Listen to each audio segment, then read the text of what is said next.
Video में हम जीवों में उत्सर्जन इस पाठ के विज्ञान के प्रश्नों को हल करेंगे।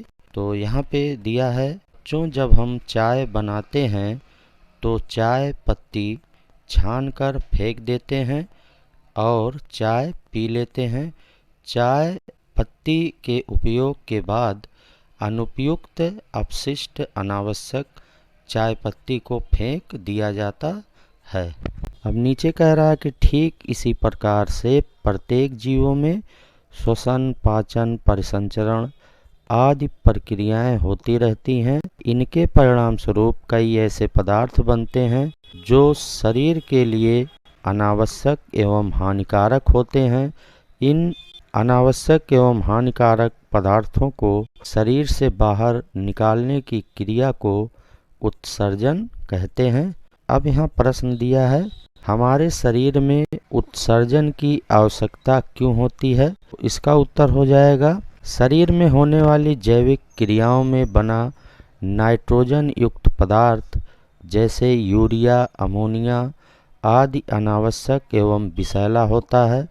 यदि ये पदार्थ शरीर में अधिक समय तक पड़े रहे तो इससे शरीर पर खराब प्रभाव पड़ेगा तथा जीवों के शरीर में अनेक प्रकार के विकार उत्पन्न कर सकता है। इसलिए इन पदार्थों को शरीर से बाहर निकालना आवश्यक है। फिर इसके बाद दूसरा प्रश्न है, हमारे शरीर का कौन सा अंग है जो रक्त के लिए छन्नी का कार्य करता है और उसका आकार सेम के बीज जैसा होता है? इसका उत्तर हो जाएगा वृक्क। अब यहाँ तीसरा प्रश्न है, नीचे दिए गए कथनों के आगे सत्य अथवा असत्य लिखिए। पहला है, पसीना उत्सर्जी पदार्थ है, ये सत्य है। पसीना जो है एक उत्सर्जी पदार्थ है। फिर दूसरा, फेफड़े उत्सर्जी अंग नहीं है, ये असत्य है। फेफड़े भी उत्सर्जी अंग हैं। तीसरा है, वृक्कों से रक्त छन्ने के बाद मूत्रवाहिनियों से होता हुआ मूत्राशय में एकत्रित होता रहता है, ये भी सत्य है, यहाँ हम सत्य लिखेंगे। फिर चौथा है, मूत्र अम्लीय नहीं होता है, ये असत्य है। मूत्र जो है ये अम्लीय होता है। पांचवा है, पत्तियों से कार्बन डाइऑक्साइड रंध्रों छेदों द्वारा बाहर निकलती है, तो ये भी सत्य है, यहाँ सत्य लिखेंगे। चौथा यहाँ कह रहा, आप सबने देखा होगा कि कुछ पेड़ों जैसे मदार, कनेर, महुआ आदि पत्तियों या तनों को तोड़ने पर दूध जैसा सफ़ेद चिपचिपा पदार्थ निकलता है। ये पौधों से निकलने वाले उत्सर्जी पदार्थ हैं। इसी प्रकार निम्नलिखित में पौधों से निकलने वाली उत्सर्जी पदार्थ के नाम छांट कर नीचे लिखिए।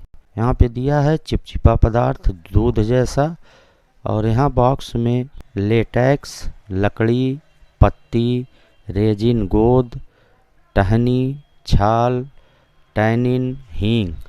अब इनमें से हमको पौधों से निकलने वाले उत्सर्जी पदार्थों को छांटना है, तो ये हो जाएगा लेटेक्स, रेजिन गोंद, टैनिन, हींग। ये जो होंगे सब ये पौधों से निकलने वाले उत्सर्जी पदार्थ हैं। पांचवा है, पौधों में उत्सर्जन वाष्पोत्सर्जन क्रिया किस अंग द्वारा होती है? यहाँ पे बॉक्स में दिया गया है, ये हो जाएगा वात रंध्र।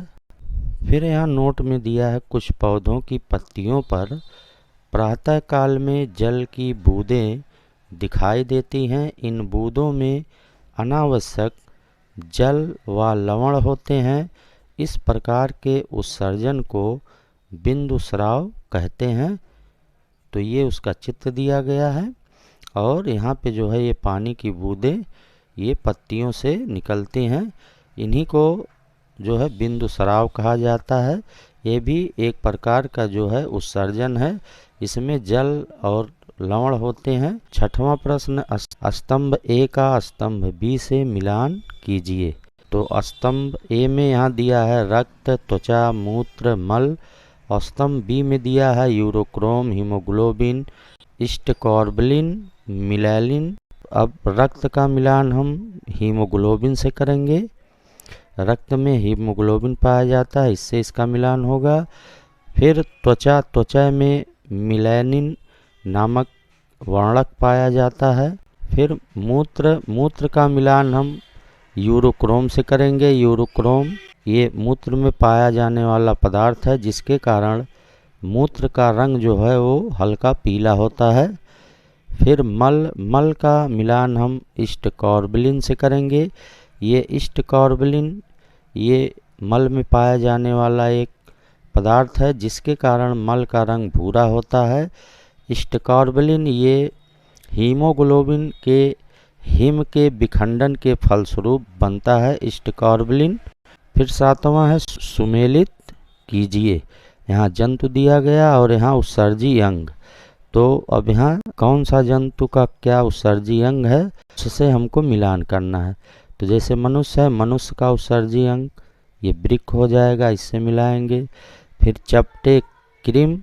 चपटे क्रिम में अधिवृक्क होता है उत्सर्जी अंग। फिर केचुए में उत्सर्जी अंग ये उत्सर्गिकाएं होती हैं, ये केचुए का उत्सर्जी अंग है। फिर कीट जो है इसमें मैलपीघी नलिकाएं होती हैं, ये कीटों के उत्सर्जी अंग कहलाते हैं। फिर अब 8वां है सही शब्द लिखिए। यहाँ जंतु दिया गया और यहाँ उत्सर्जी पदार्थ हमें लिखना है। जैसे मछलियाँ, स्पंज, इनका उत्सर्जी पदार्थ अमोनिया होता है। फिर सीपी, घोंघा, इनका उत्सर्जी पदार्थ जो है अमीनो अम्ल होता है। फिर मनुष्य, स्तनधारियों में यूरिया उत्सर्जी पदार्थ होता है। फिर पक्षी और छिपकली में इनमें जो है उत्सर्जी पदार्थ यूरिक अम्ल होता है। फिर यहाँ कह रहा है नामांकित कीजिए। यहाँ पे उत्सर्जन तंत्र का चित्र दिया गया है और यहाँ खाली बॉक्स में लिखना है। तो यहाँ वृक्क हो जाएगा और फिर यहाँ नीचे जो है ये मूत्राशय हो जाएगा। तो इस तरह से इस वीडियो में बस इतना ही। वीडियो देखने के लिए धन्यवाद।